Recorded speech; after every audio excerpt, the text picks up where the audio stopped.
Hey everybody, Ross here, and this is Bible Study Superstar.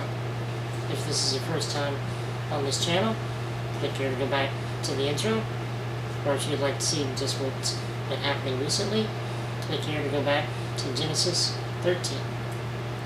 Now, without further ado, I'm just going to jump right on into Genesis 14, verse 1.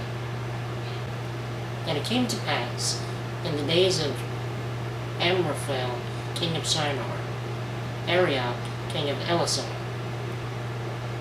Chedorlaomer, king of Elam, and Tidal, king of nations, that they made war with Bera, king of Sodom, Birsha, king of Gomorrah, Shinab, king of Admah, Shemeber, king of Zeboim, and the king of Bela, that is Zoar. All these joined together in the valley of Siddim, that is the Salt Sea.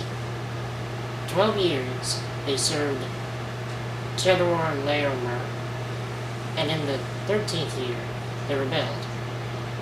In the 14th year, Chedorlaomer and the kings that were with him came and attacked the Rephaim in Ashtaroth Karnaim, the Zuzim in Ham, the Emim in Shaveh, Kiriathaim, and the Horites in their mountains of Seir, as far as El Paran, which is by the wilderness.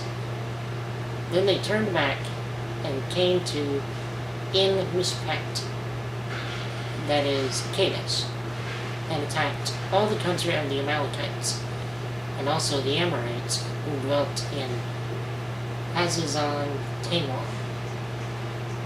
And the king of Sodom, the king of Gomorrah, the king of Admah, the king of Zeboim, and the king of Bela, that is Zoar, went out and joined together in battle in the valley of Siddim against Chedorlaomer, king of Elam, Tidal, king of nations, Amraphel, king of Shinar, and Arioch, king of Elasar, 4 kings against 5.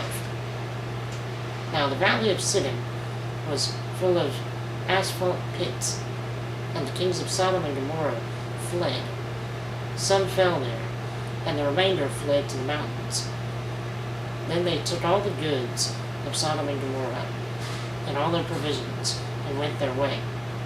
They also took Lot, Abram's brother's son, who dwelt in Sodom, and his goods, and departed. Then one who had escaped came and told Abram the Hebrew, for he dwelt by the terebinth trees of Mamre, the Amorite, brother of Eshcol, the brother of Aner, and they were allies with Abram.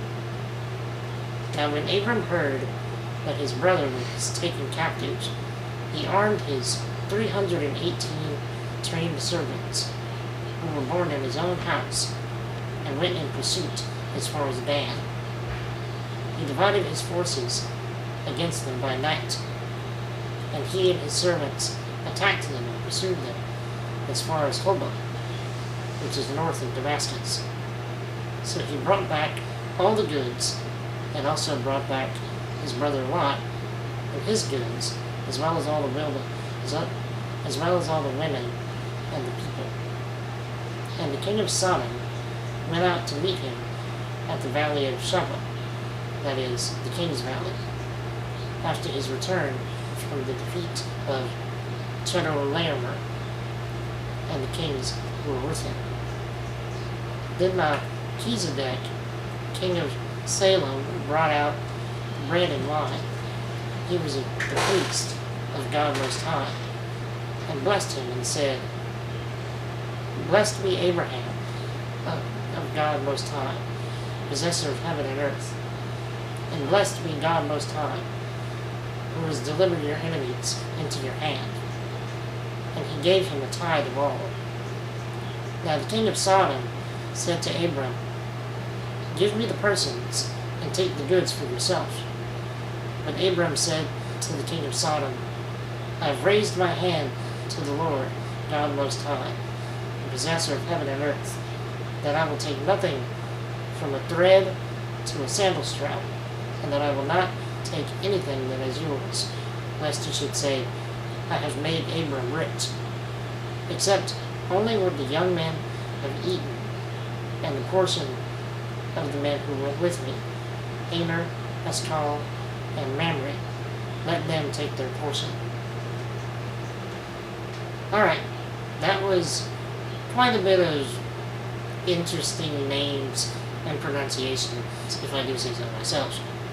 But anyway, despite Abram and Lot's disagreement and parting, Abram still rushed to his nephew's aid in his time of need. Had the two parted in less favorable circumstances, this may not have happened. Moving on. Abram and his 318 men overcame and divided a combined army of 4 kings that could have easily numbered in the thousands to recover his nephew. For all intents and purposes, this is impossible. With God on his side, though, Abram's victory was assured. And not only did Abram rescue Lot, but all the people with him, as well as all of their goods. Moving on again. When Melchizedek blessed Abram, we can be assured that God will bless Melchizedek based on God's promise to Abram. I'm unsure of yet if we'll be hearing more about Melchizedek or how and when he was blessed, and if Melchizedek continued to serve God or not. I just wanted to point this out to remind us of God's promise to Abram. And finally, I think that Abram didn't want to take his portion of the spoils for 2 reasons. Number 1, God had already made Abram rich, and he did not want the king of Sodom to unrightfully claim that it was he who made Abram rich. And number 2, Abram also likely refused his portion so that the portions of Aner, Eshcol, and Mamre could be larger, which is really quite generous of Abram. And so, that's all I have for today. Thanks for watching. If you have any comments, feedback, or suggestions, feel free to leave them as a video response or in the comments below.